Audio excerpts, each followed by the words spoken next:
Look at Demi Moore. At 62, she is defying nature. She looks untouchable, a biological miracle. But peel back the glossy image, and for years this woman was hiding a living nightmare. Rewind to 2010. You remember this, Ashton and Demi. They weren't just a couple, they were the original Twitter power couple.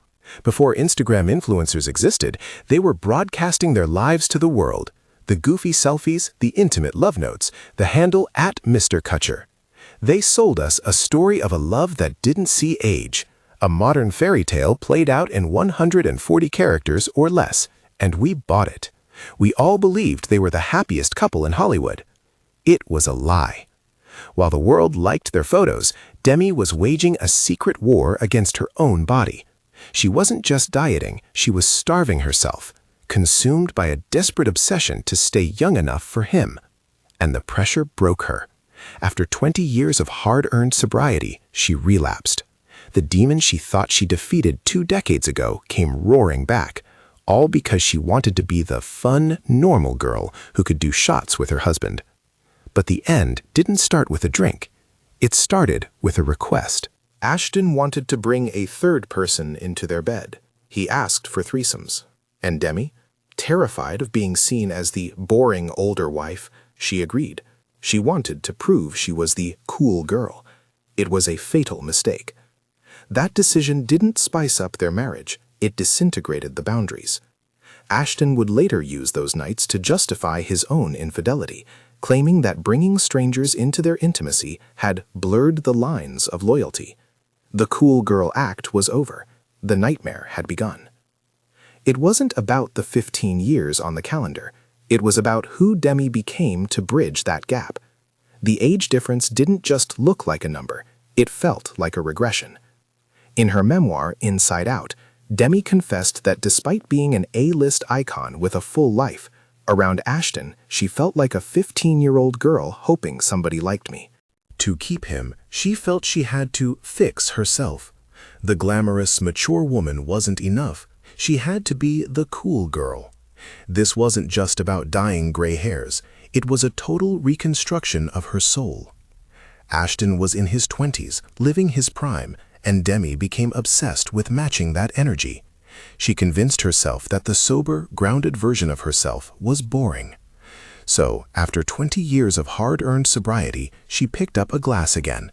She wanted to be the girl who could do a tequila shot at a party, the fun wife who could hang. But the desperation to be cool didn't stop at the bar. It followed them into the bedroom. Driven by a terrifying fear of losing him, Demi said yes to things that screamed no in her gut. She agreed to threesomes, not because she wanted them, but because she wanted to show him how great and fun she could be. She viewed it as a test of her youth and open-mindedness. Instead, she later described being flooded with shame, feeling like she had betrayed her own boundaries just to fit his fantasy. She broke her sobriety, she compromised her body, and she dismantled her own dignity, all to be the 20-year-old girl he wanted. She set herself on fire to keep him warm, proving that the most dangerous trap of an age gap isn't the judgment of others, it's the betrayal of yourself. Here is the dark turn. Ashton wanted to spice things up. He came to Demi with a fantasy that would eventually become a nightmare. He asked to bring a third person into their bed. Demi didn't want this. Deep down, every instinct screamed that it was a mistake, but she was paralyzed by a specific, terrifying fear, the age gap.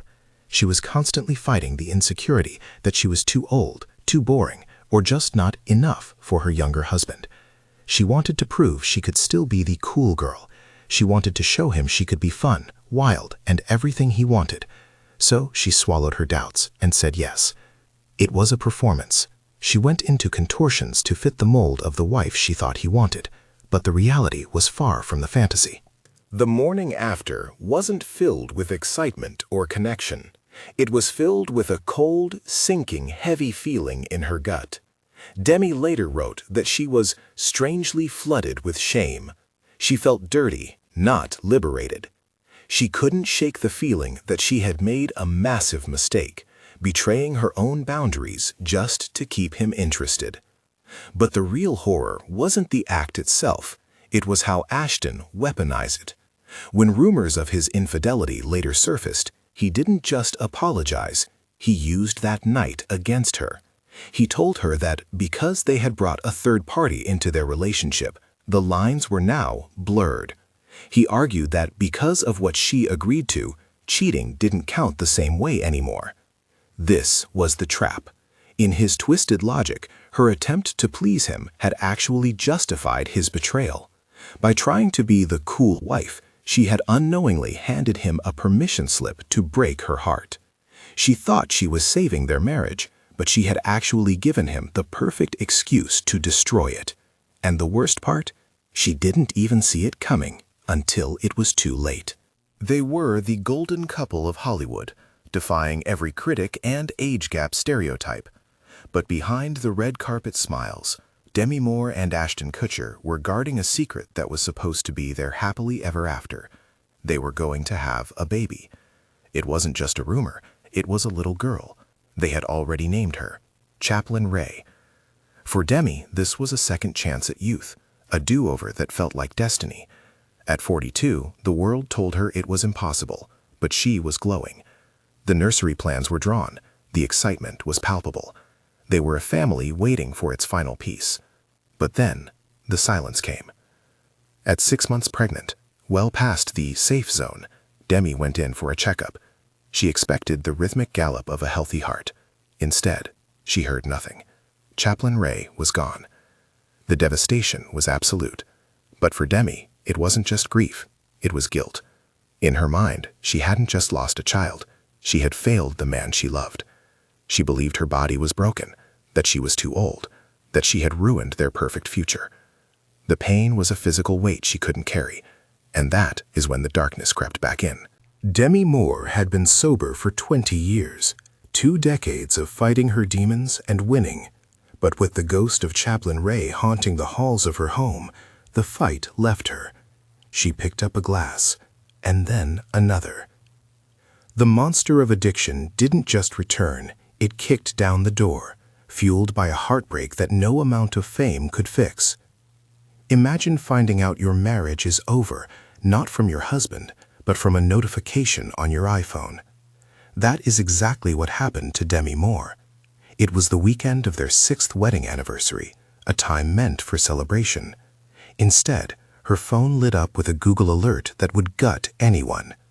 Ashton Kutcher caught cheating.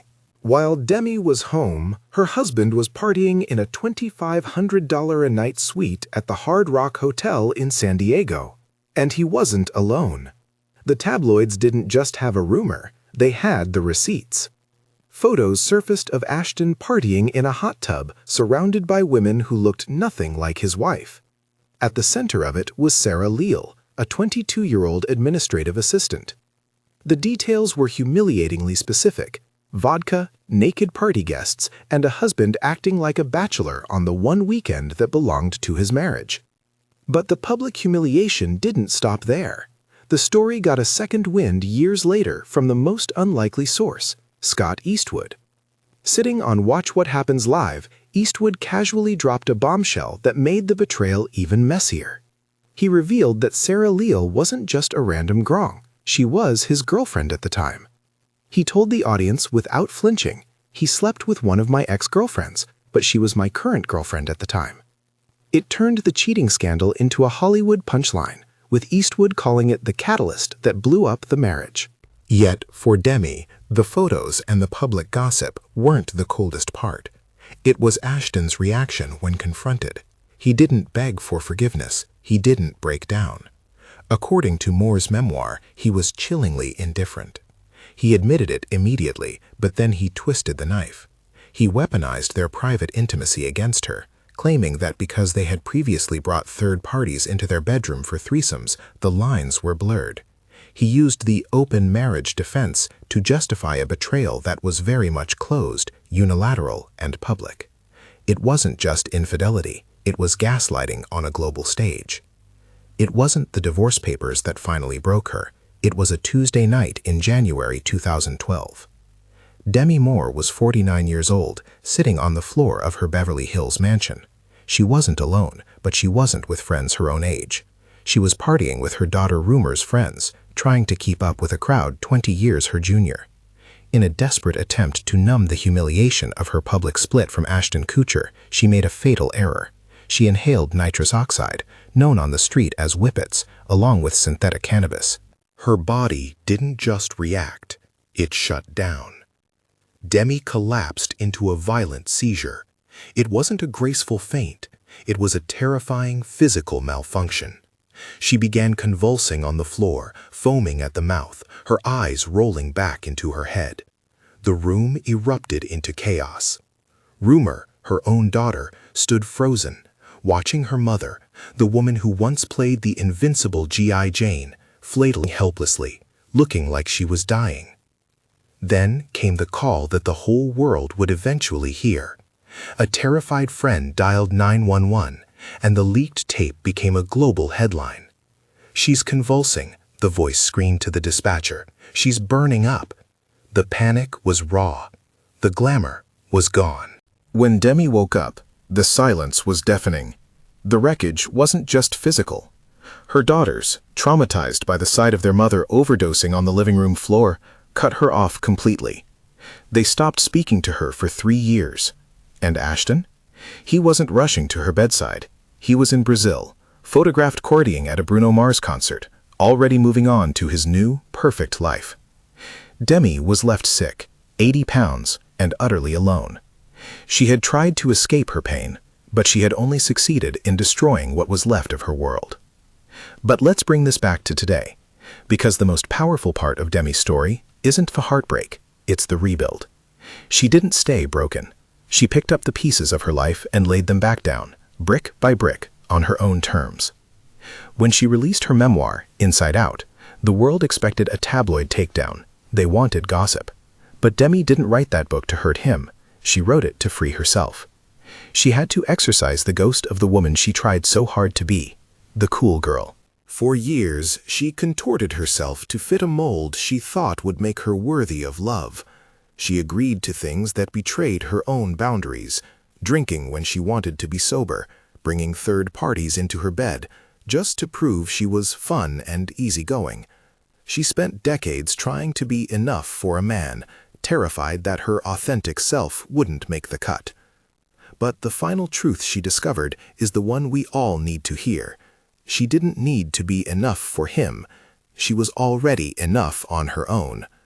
Today, at 62, Demi is single, she is sober, and she is finally, gloriously free from the exhausting need to be cool. And that freedom, that is the ultimate happy ending.